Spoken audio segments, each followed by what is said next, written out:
Good morning and welcome to the Comix Experience Graphic Novel of the Month Club for the month of October, the spookiest month of all. And for the spookiest month of all, we have a spooktacular book. It's like Halloween puns, right? It works. Yeah. I guess a book could be, yeah. I've been trying to make a list of all the words that you can use to replace things with to make them more Halloween-y, like fright and ghost and darkness and full moon. Okay. Darktastic, that would be... Darktastic? I like Darktastic. Yeah. Darktastic's cool. That would be weird. Yeah, it's weird. So anyway, so the book threw me off my spiel there. The book is The OK Witch, and our author, who is here standing next to me, is Emma Stienkeller. Did I get that right? Yes. Kellner? Okay. Yeah. Very good. It's a German mouthful. There you go. There you go. You guys like this book, right? Yeah! Oh my, there was some energy. I like that. I like this book too. I thought this was just a wonderful, wonderful book. It's sweet, it's fun, it's funny, and it's your first graphic novel.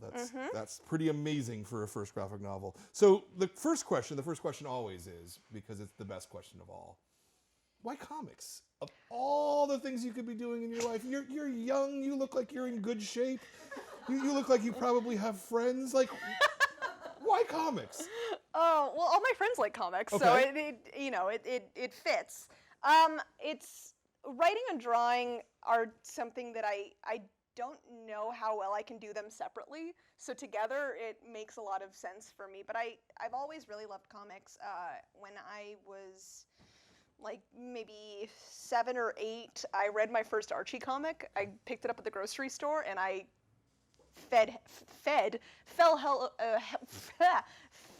fell head over heels in love with it.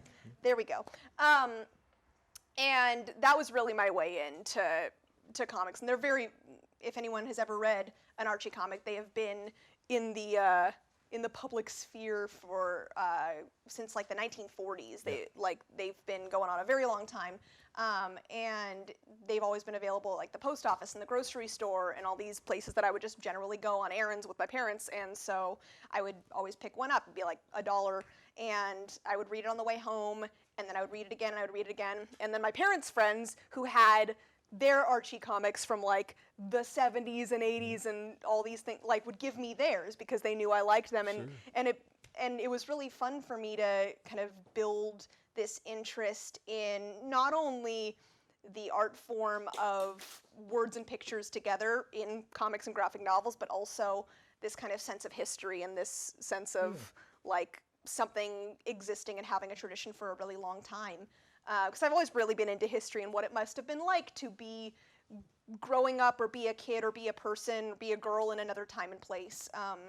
And so even though this was a very basic form of exploring my interest in that, it mattered to me. And then when I started to get older, get into junior high and high school, people knew that I liked to read comics, so that's what I would get for birthdays, and I would get comic books and graphic novels. Started getting really into web comics. Right. My sister and I started getting into them around the same time, and she was in college and I was in like junior high, but it was something we could share together. Yeah. We would go, oh, I really like this webcomic, and even though we were not living in the same place, it was something we could connect on.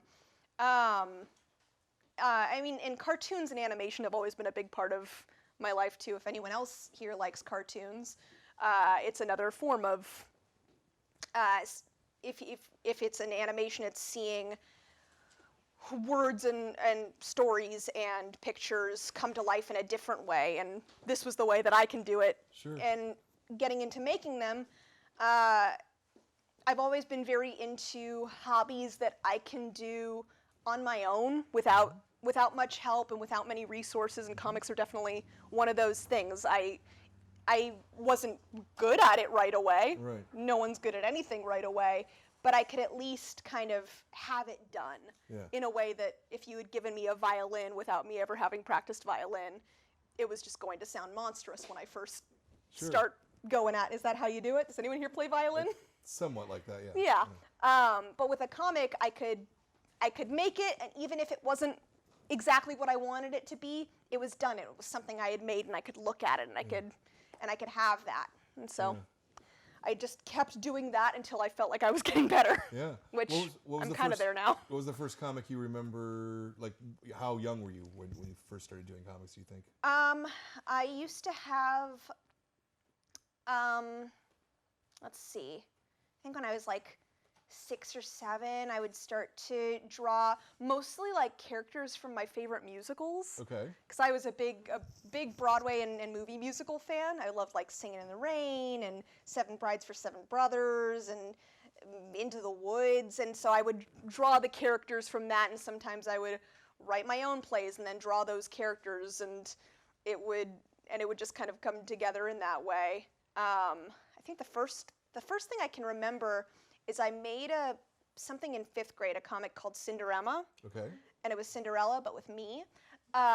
With me, myself, Emma Stienkeller. And that was another thing. My mom used to read to me a lot when I was growing up, and we would do this thing called compare and contrast, where we'd go to the library, and we would try to find as many versions of a basic story as we could, like Cinderella. We would find, okay, here's Cinderella, but it's set in the Wild West, or here's Cinderella, but it's like an ancient Chinese version. It's and then we would compare and contrast all the versions. Right. So I've always been very into kind of genre takes on a story. Yeah. But Cinderella is the first one I can think of. Okay. And do you still have a copy of that? Oh God, I'm sure I do, because my parents archive absolutely everything. There was a threat of a fire. They had to evacuate their house a couple of years ago, and after that they wanted me and my brother and my sister to go through all of our things, which was a tall order because they saved everything except for maybe like some lesser math assignments. Right. Like everything else is archived. So I would have to comb through it. But I did find, speaking of musical theater though, the other day, I found a writing, like a diary entry I had written when I was maybe 9 or 10 from the point of view of a young Judy Garland. Okay. Which is exactly the kind of person I am. Very, very dorky about things that existed a long time ago. There's no comic though. I wish I had illustrated something for that. But That's cool. Yeah. That's cool. Did you go to school to study comics? No, I went to in high school when I was applying for schools. I applied to a lot of art schools and a lot of schools for animation, actually, because that was what I thought I wanted to get into, and it's something I'm still interested in. But one of the things that I highlighted on my college application was that I had been working on this webcomic with my sister. We started, she wrote and I illustrated, and I had been working on that all throughout high school. And if anyone knows anything about college applications, they like when you've been doing one thing for a very long time. And that shows that you are committed to something. And I was definitely committed to, even though it wasn't a sport or academic decathlon, I was very committed to this webcomic, so that helped. But I ended up going to Stanford, not far from here, and I was in gender studies, actually. So all my academics were very focused on gender and history, which are very prominent in a book like The OK Witch. But my thesis was a comic book. Oh, okay. So I ended up putting in a lot of practice and kind of careful time and energy into that, even though I wasn't majoring in comics or studio art or even creative writing. So it ended up, even though it wasn't a very straightforward path, I ended up getting to do the thing that I really love to do. Yeah. And it I guess gave me a lot of practice for when I started doing the OK Witch. So what was the webcomic that you did? It was called Aces. Okay. Is it still up? I don't believe it is. Okay. Just Tumblr's been turned over so many times now.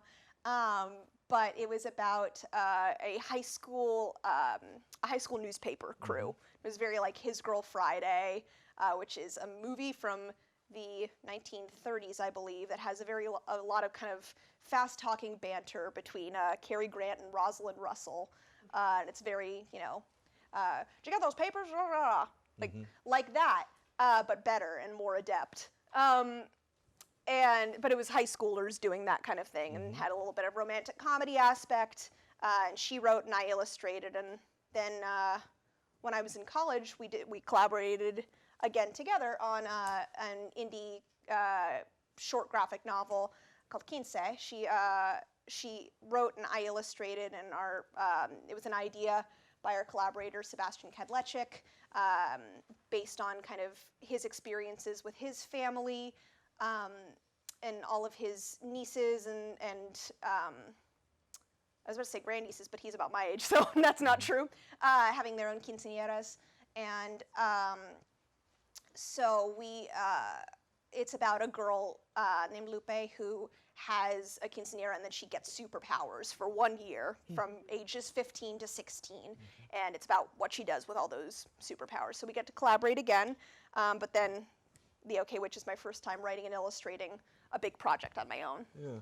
How many pages do you think you did of both Aces and? Oh wow. Okay, so Aces I worked on for 4 or 5 years, and I think we got up to maybe like 300 pages or so. And then Quince is, I believe, it's 15 chapters and about 8 pages each. So whatever that math is. About 120. Yeah. Very, very good. Yeah. Well, this is why you're next to me to do the math. Exactly. Exactly. I can do it. I just need like 10 minutes. Sure. Maybe a piece of paper. Those are pretty big projects to work on, as a teenager and as a very young adult. Yeah. Yeah, it was a lot of time, and I mean I've always had friends, I promise, but the nice thing about drawing for me, and this isn't for everybody, a lot of people have different kind of drawing habits, but for me, I watch a lot of TV when I draw, so I get all that time in. I listen to podcasts and music, so I get in that kind of recreation while I'm doing the thing that I'm supposed to be doing. But it's tough to kind of balance that,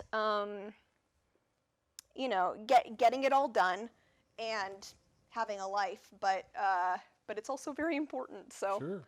I think it's different for everybody.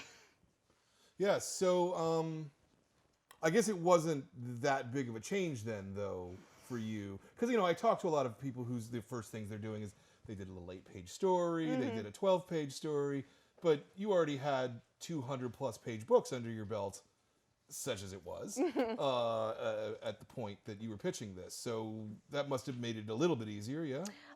More or less. I mean, when I was pitching the OK Witch, I was working a job doing ads for Xbox. If anyone likes to play games around here, I did illustrations for ads for those games, and that's what I did during the day. And then at night, I would work on my pitch for this book, and it took me about.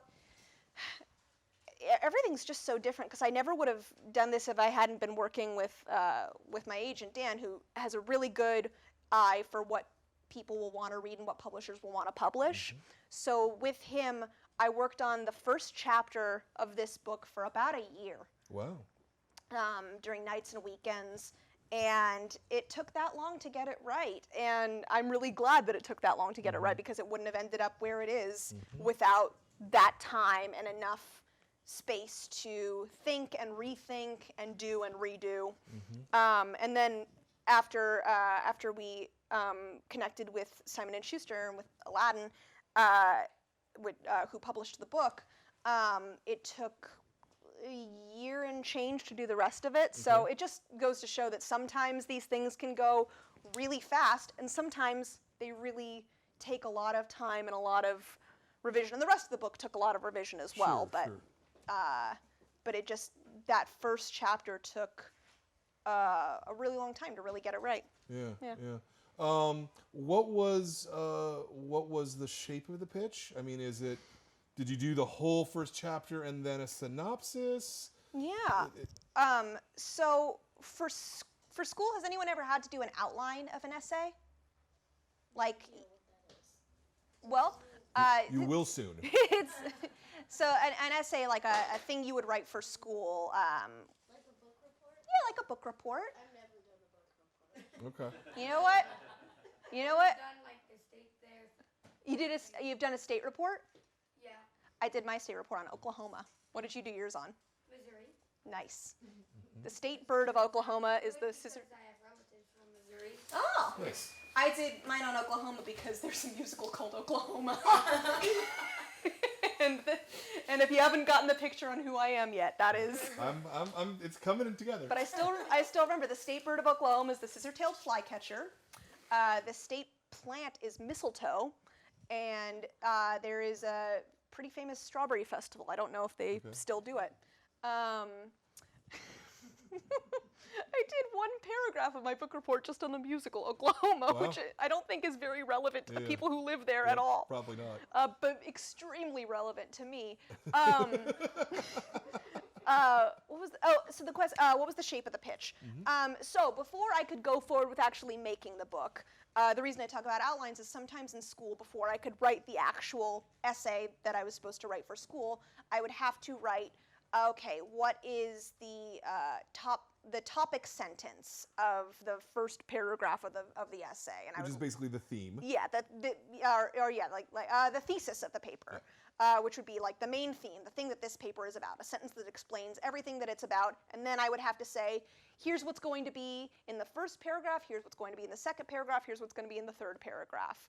And so that would be a short kind of guide through what this paper will be. Then my teacher would go, all right, go ahead, write your paper, except change this. And that's basically how it worked for this pitch too. I completely executed, I wrote and drew the entire first chapter. That's why it took so long. And then I did what's called a chapter summary. So I explained, I did a little illustration for what each chapter would be. So, for example, in chapter 2, Moth's mom explains to her the history of their family, how they escaped the Founder's Bluff witch hunt in the 1690s, and how that all happened. And it's all in flashback, which means you see what happened a long time ago. Yes? Is Founder's Bluff a real town? Founder's Bluff is not a real town. Founder's Bluff is a made-up town that is based on a lot of towns in New England that have kind of these very broad, rich histories. But no, it's a made-up place, which I find pretty freeing. I mean, as an author and illustrator, you can use the themes of real people and places and events that existed, but you have the freedom to get creative with it. So, like in Batman fights crime in Gotham, which isn't New York City, but it has a lot of the same aspects as New York City, but it can be a lot kind of darker and more fantastical because it's a made-up place. But when I made my pitch, I did my chapter summary. So I explained what would happen in each chapter and did a little illustration to go with it. And then after that, my editors signed off on it with a few notes. Change this. Could we add a little more here? Could we take this out? And then after that, I wrote the script for my book, which goes page by page, and I write what the characters are going to say, what they're going to be doing while they say it. So if someone's eating a bagel or walking outside, I put that in the script as well, so that I, as the illustrator, can remember what to draw when I have to draw it later. So I write the script, which is a lot like if anyone's been in a play. It's the lines you read, except the actors are characters that I draw. And then after the script is all edited, I penciled the whole thing. So I did rough sketches of every page in the book. And then after those got approved, I inked it. So I did the kind of the lines that you see, and then I colored it. When you did your rough sketches, you're doing them full size then? Not thumb. Yeah, so I work digitally. Okay. So I work with a tablet that I plug into my computer that I've had since I was like 16, I think. Wow. Yeah, I've been taking care of her. She's had to go to the shop a couple times, but you know. And yes, the stylus is held together with labels from a label maker, but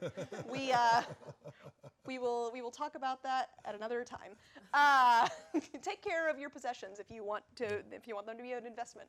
So I plug that tablet into my computer, and then I have a stylus that acts like a real pencil that you would use, and I draw on that tablet, and whatever I draw shows up on the screen. And I use a program called Photoshop to do all my artwork in. A lot of people use it for photo editing, but you can also use it to make art and illustrations.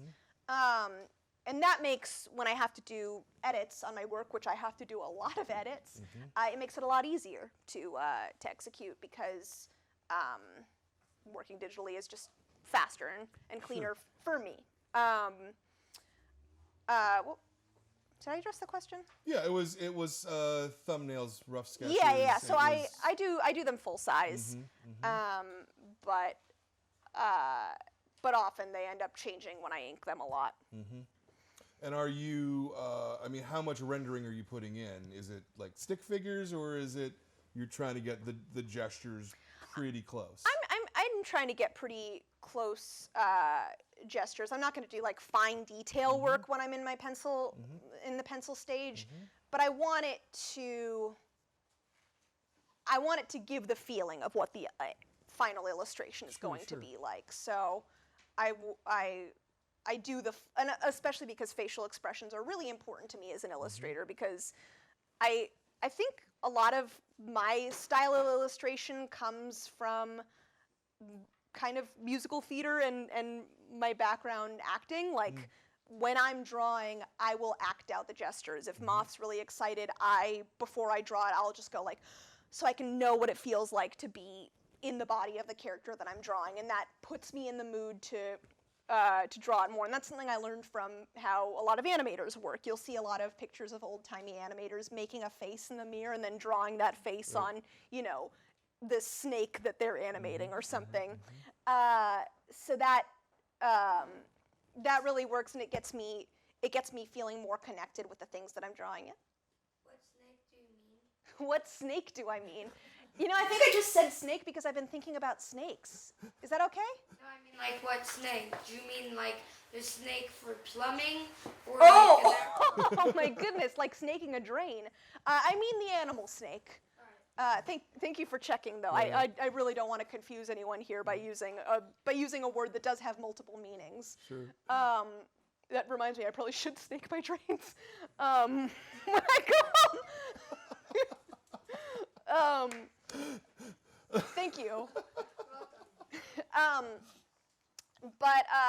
So a lot of my acting comes from a place of expressions and gestures.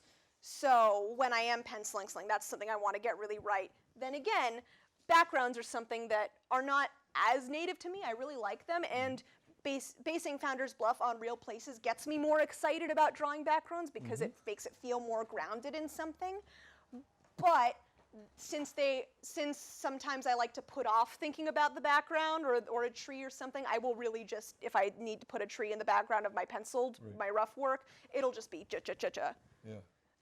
Whereas when I'm drawing a character, I will put the time into penciling them. Sure. So not necessarily the healthiest or most functional way to work, but it is my way. So. Yeah, no. When you're talking about your process, I can see it on the page. It's pretty clear because all the gestures are very broad. Yeah. No, yeah. I try not to be too transparent about what I like to draw and what I don't. But sometimes it's very clear. Like, there is only one car in this book because I hate drawing cars. If anyone likes drawing cars, I don't have anything against them. They're just not my thing. But it's good to challenge yourself, too. Like, when I was growing up and drawing, hands were a big problem for me because they're hard to draw. They're hard for me to draw now. They're important for me to draw because that's how I draw people, like, talking to each other. But when I was first starting out, they were difficult for me, and so I would draw all my characters with their hands behind their back, which real people don't move like that all the time. So pushing myself into something I was uncomfortable with got me to a better place, and that's something I'm still trying to do for instance, cars. Yeah. Yeah. So in terms of your process of creating, is the writing trickier for you, or the rough penciling, which kind of takes more? I mean, especially because this is the first book that your sister didn't help you write. So I mean, the writing was both difficult and easy. I think I started out with a script that was all the things I ever wanted to put in a book, because this was my first opportunity to do that. So I'd put in all the themes, all the types of characters, all the scenes that I ever wanted to put in a book, and then the difficult part was paring that down and cutting the stuff that wasn't necessary and making it into a story that could make sense in a book that people would want to read. So that was the difficult part of writing it for me. And then the drawing, the nice part of it is, especially for inking and coloring, sometimes I can kind of tune out a little bit. That is when I can watch TV. Sure. In like a little screen, a little corner of my computer. So I can, if I've already penciled that page, I can get a little more mindless with inking it.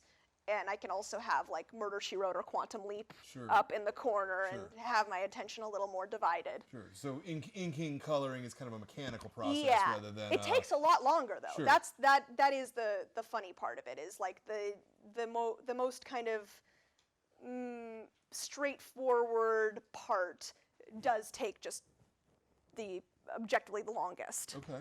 For me. Okay. So obviously these things change depending on the page, depending on your mood of the day, but roughly how long would it take you to pencil a page? Woo. On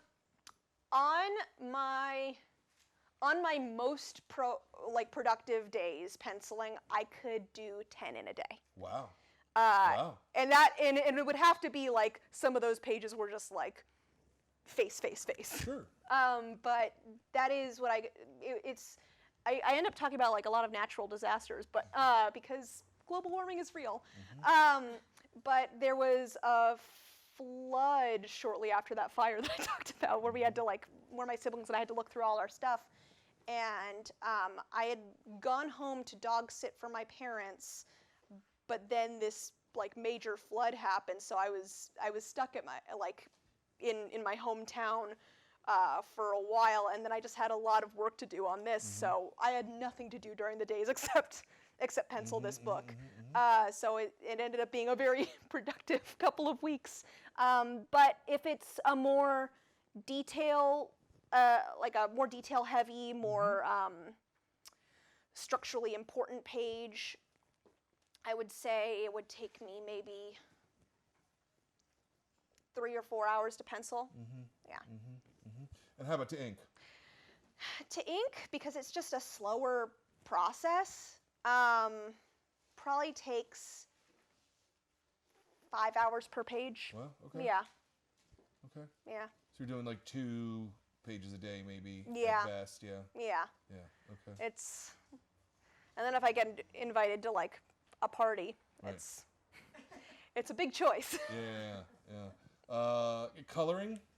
Coloring, not quite as long, unless there's a lot of effects that I have to do. So some pages with kind of magic effects, a lot of the pages with the spoiler alert ghosts toward the end took a lot longer because the coloring has some more kind of effect to it. Sure. But if it's more just kind of fill in the blank coloring book style coloring, which is a lot of the pages just in regular old Founder's Bluff, takes maybe 2 hours. Yeah. Not too bad. Yeah. You, I'm assuming you also lettered it yourself? I did not. You did not? Okay. No, it's a font called Minu. I mean, I knew it was a font, but Yeah. were you the one laying it out, or no? No, Okay. I wasn't. We were going to use my handwriting, but I did make my handwriting on a website where you can make your handwriting into a font, and my handwriting font doesn't have a capital J, so Okay. might not be best for a book. Okay. We'll see. Maybe next time. Who lettered it? The art director was Karen Paprocki over at Aladdin, so I'd have to ask her. Okay. Yeah. It's cool. You don't even know. I like that. I do really appreciate letterers, though. Yeah. Their craft is pretty amazing. It is a craft. Yeah. Yeah, well, and figuring out how much space, fits on a page and things like that. I mean, that I think That's is... never been my forte Yeah. because if anyone reads this book, they will know I get very, very wordy a lot of the time. And so that all the words can take up a lot of real estate on the page. So when you're writing and then doing the layouts, are you kind of blocking out how much space that the words might be taken? I think of a page sort of like this one where there's just a lot of text, and there's something drawn over here. Yeah, there is more museum behind that bubble. Yeah. But often I will mass out that space and just go, okay, well, I'm not going to spend too much time drawing whatever is here, but in case I do cut some of that dialogue, I want something to be there. So, sure. yeah. It's a lot of times when I'm playing both writer and illustrator, I get mad at myself in the past for doing things that are going to make my job harder in the future. Sure. But that's where you just have to remind yourself to be kind to yourself. Yeah, makes sense to me. Yeah. Let's go to you guys, even though some of you already asked questions, but you guys got any questions about the book, about the characters? About like all types of relatives, like why witches? Oh, okay. Why witches? That's a great question. So when I was thinking about something that I'd be interested in writing and drawing, I thought about all the stories that I liked to watch on TV or in movies or read about in books and comics. And I've always been really into stories about teen witches, which you wouldn't think of it as a genre like sci-fi or Western or romance, but it is really its own genre, the teen witch story. There's so many of them and they all have so much in common, but I had never really seen it like identified as a type of story.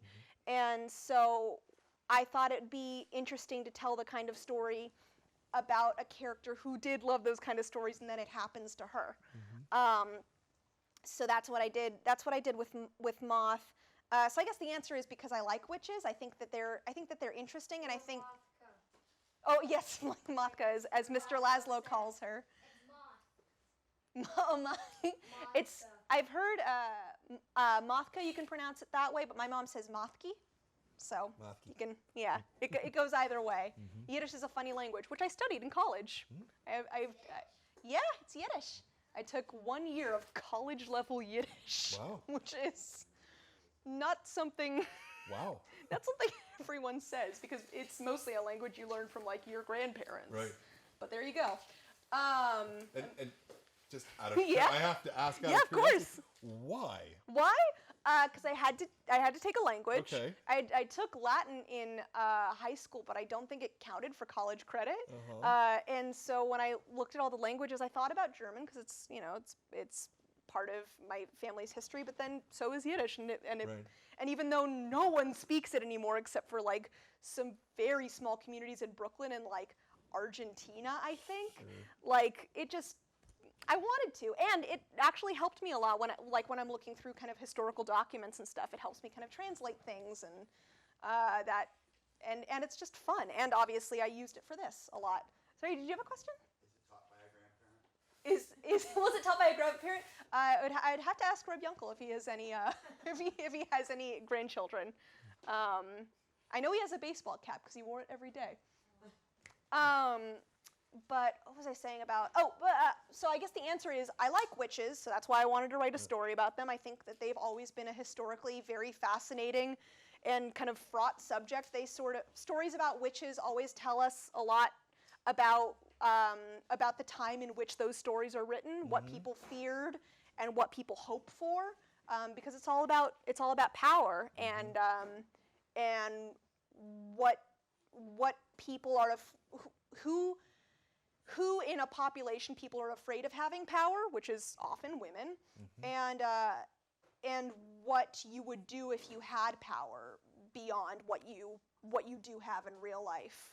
So, and I think the interesting thing about having a teen witch is, I know this is the way I felt when I was growing up. I felt kind of too small for my own good, and like anything I had to say probably wasn't important because I didn't know anything yet. and whatever I was gonna do with my time wasn't important because I'm not a grown-up. I don't really, no one really thinks much of me, which isn't true. My family thought much of me, but when you're young and when you're small, that can be sometimes how it feels. So to have a character who feels like they're not seen and heard, endowed with a lot more power than they ever thought they could have, even if it is, magical, supernatural power, I think that's really interesting to me. Yeah. Now you mentioned growing up on Archie's. I mean, just because we're talking about witches and teen witches, I assume that means you also were a Sabrina fan as well. Yeah, I've always liked Sabrina comics, and the TV show. I watched a lot of the TV show the TV show that existed in the 90s, like on ABC with Melissa Joan Hart. I watched a lot of that, and my favorite part of that was the cat Salem, who was a warlock who got punished for his warlocky crimes by being put in a cat's body for hundreds and hundreds of years. And he's very back-talky, very sassy. And in the TV show, it's like a cat robot that they use. And it's a good cat robot. It's a high-quality cat robot. And then sometimes they will cut to like a shot of a live-action black cat just running across the floor. Right. I thought that was very, very cool practical effects. And definitely some of the energy that I wanted to remind people of when I have a character like Mr. Laszlo. That is the type of thing, since I love a teen witch story, I want echoes of what people like about other teen witch stories in there, because to kind of join that legacy. Sure, yeah, that makes a lot of sense. You had your hand up for a while there. Do you still have the question? Yeah, go for it. Me? Yes, you. In the back, is this you? Yeah, that's me. I cut my hair since then. Do you have anything nice to say about my haircut, everybody? I like your hand. Thank you. Did you have a question too, though? How did you come up with the plot of the story? With the plot of the story. Like I said, it took a while to get there. Because originally the plot of this story was, I always wanted it to be about a witch and her mom, who is also a witch. And I always wanted it to have kind of a historical element to it, because I really like history. So my first version of the book was going to be about Moth and her mom. Moth was going to be born in the 1690s, and the whole book was going to be about how they age slower than regular humans, so you see them living and practicing magic all throughout history in this town. But I thought it would be a lot more interesting to readers in 2019 if it were about a kid who grew up now and is then just learning about this kind of big history of magic and her family that she's just finding out about now. So a lot of the plot came from wanting to still have that element of history and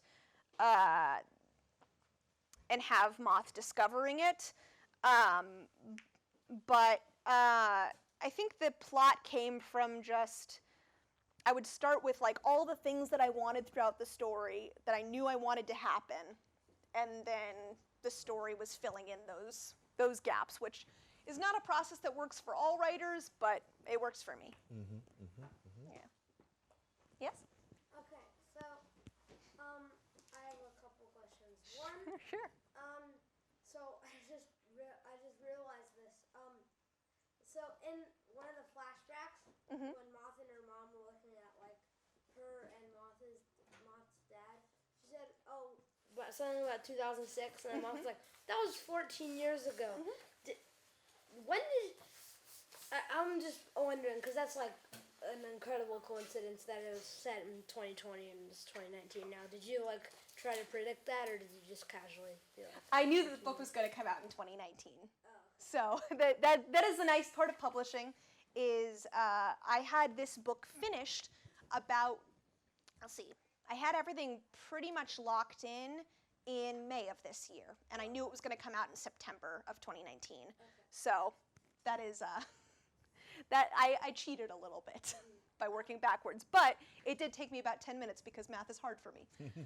What was your other question?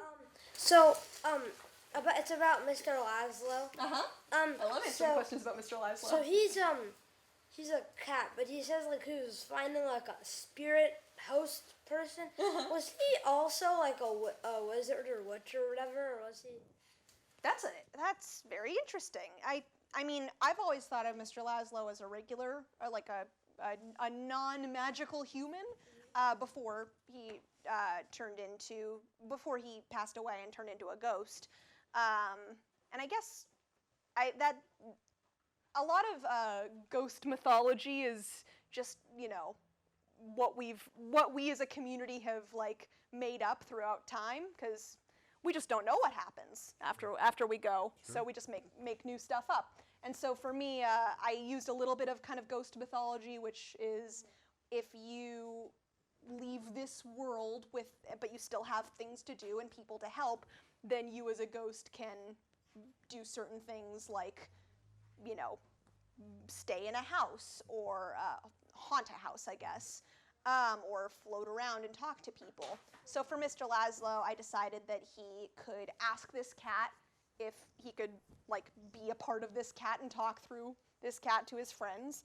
So I guess that's how it works. It's confusing though, right? I don't think he's a wizard though. Okay. But if you do, I'd love to hear more about it.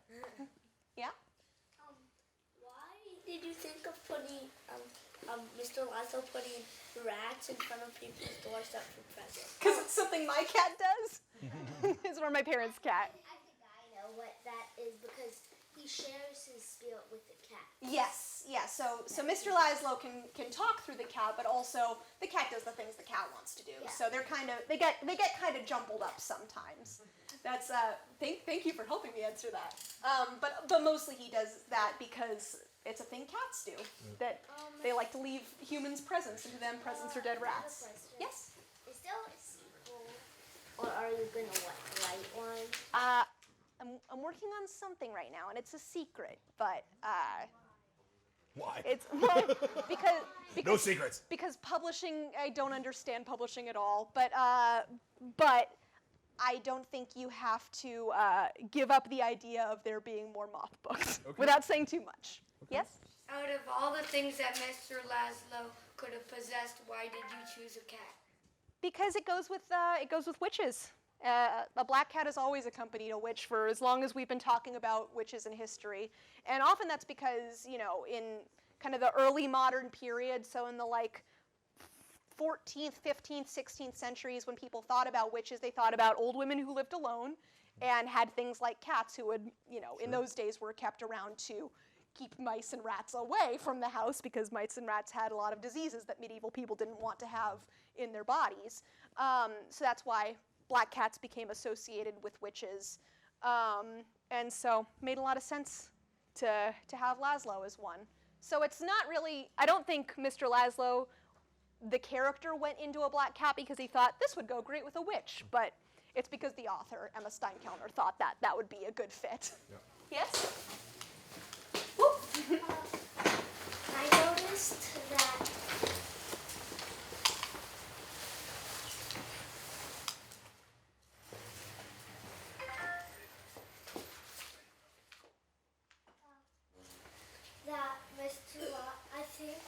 does Mr. Laszlo know Italian? Does Mr. Laszlo know what? Italian. Does Mr. Laszlo know Italian? I'd say in the picture in the shop. I'd say he might be Italian. You'd say he might be Italian? Well, Mr. Laszlo is Hungarian and Jewish. That is his heritage as far as I've written it. But I think Mr. Laszlo knows at least a little bit of Italian because he sings That's Amore at the end, which is, I guess, a very Americanized Italian song. But I think Mr. Laszlo could know a lot of things, and I'm very excited that you all are really interested in his character, cat or human. Yeah. I'm obsessed with cats. Hmm? I'm obsessed with cats. You're obsessed with cats? Yeah. Yeah, I like them a lot. They're pretty fun. How many cats do you have? I don't have any. My parents have a cat. So there's a cat at my childhood home, and then my brother and his wife have a cat who actually did a lot of modeling for Mr. Laszlo. So they would send me pictures of her, and I would kind of use that for some poses. And she's great. She's had 9 kittens, and she was found around here, like around Palo Alto. Oh. So Interesting. she's a local. Bay Area cat. Yeah. Bay Area cats represent, yo. Any more questions for you guys? That's it, really? Huh. Go for it. Do you have any questions? Called I out. have all kinds of questions. I have all kinds of crazy questions. Yeah. So you put a lot of thought into the town. Mm-hmm. What was that process like? Well, in the middle of penciling this book, I did go to Salem, Massachusetts. I took a little trip. Well, I actually went to a couple places. I was around Salem. I went to Stockbridge, Massachusetts, which is where one of my favorite artists, Norman Rockwell, lived for a very long time. To Marblehead, so like all that kind of good, gooey, New Englandy town stuff. This is where a lot of like Halloweeny stories are set, because it's where a lot of famous witch trials happen. So it has those kind of spooky vibes to it.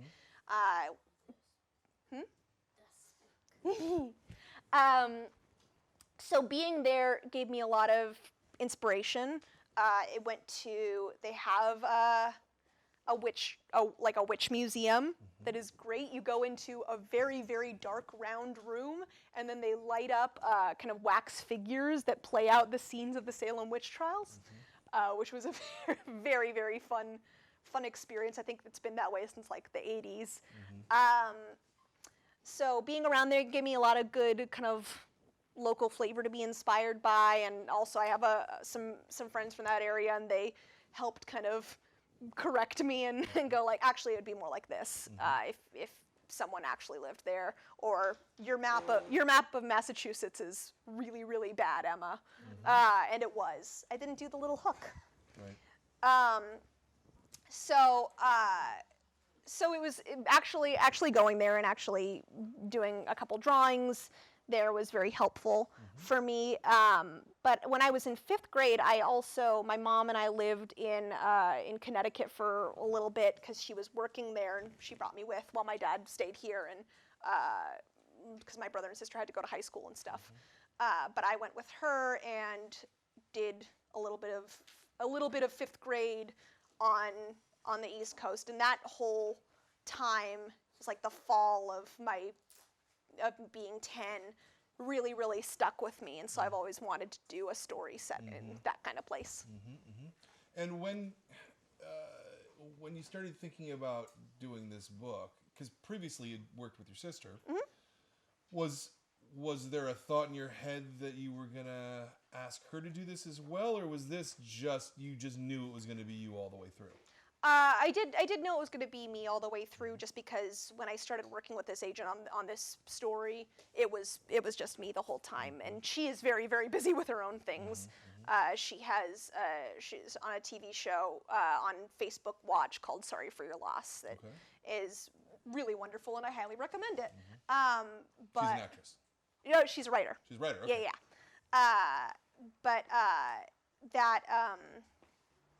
So this has always been a Just Emma project, but she really helped me a lot when I was scripting it out, and she would go, like, for instance, in early drafts, Peter Kramer was not much of a character at all. He was just part of this kind of ghost story about the witches, and it was all more kind of like, what happened to Peter Kramer? We don't know him. He's not a character. But she went, I wanted to be a character. He's got to be in it. He's more interesting. Explore that more. So, hence he became more of a developed character, and one that I like a lot. He's a little weird, but everyone is. So. Yeah. So you say you're working on your next project already. Is there anything you can say about it? I mean, is it? Well, I guess not. very similar to this, Okay, that sounds good. without saying too much. How far into it are you? So right now I am in the kind of editing the script stage. Okay. Yeah. Okay, so you've made a pitch and the pitch has been accepted. Great. So theoretically, we could see your next book. Oh my gosh. As 2 fast years as from now? as fast as I can write and Okay, draw it, you okay. know, I would love to get something to you all as soon as possible, but you know, these hands have limits. Sure. So we'll Does see. Does it get faster for you the more work you do, or does it get slower? With something like, I mean, if like the more that I write and draw, and the more that I make comics, the easier it gets, and the faster it gets. So I wouldn't be surprised if making a second book took shorter than making this first book, just because I have a lot of stuff figured out already. But you know, it's a we'll see. Yeah. Okay. How about this? Are you still doing a day job? This is my day job now. This is now. So yeah. you are now a full-time cartoonist. Yes, and Love it. I do some freelance stuff now. So like sometimes people will be working on an animated show and they'll go, "We want to pitch it. Can you make some art for that?" And Sure. so I'll do that. I still do some commissioned portraits sometimes, of couples and people's pets and stuff. But more often than not, I'm working on these guys. And is there any, I don't know, worry in your life that? Yes. But, Of course. but specifically Always. to the, now that you're just relying on your own art, as opposed to having a day job as a backup, right? Is that scary at all? Is that freeing? How does it feel?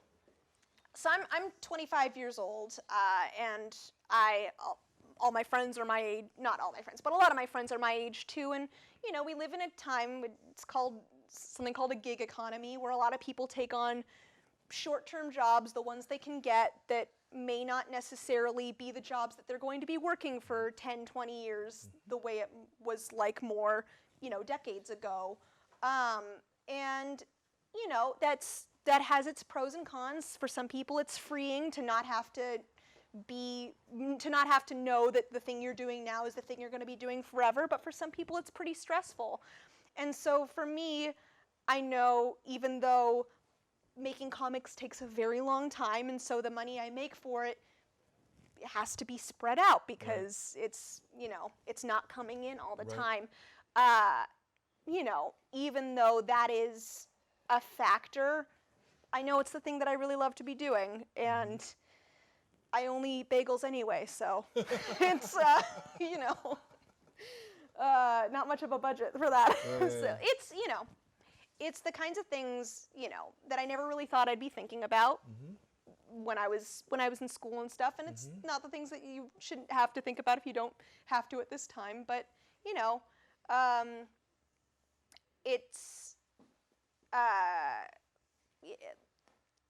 having like the support of my family and knowing that they are there for me is very helpful too. Yeah. If you were to give a young writer or an artist a piece of advice, what might that be?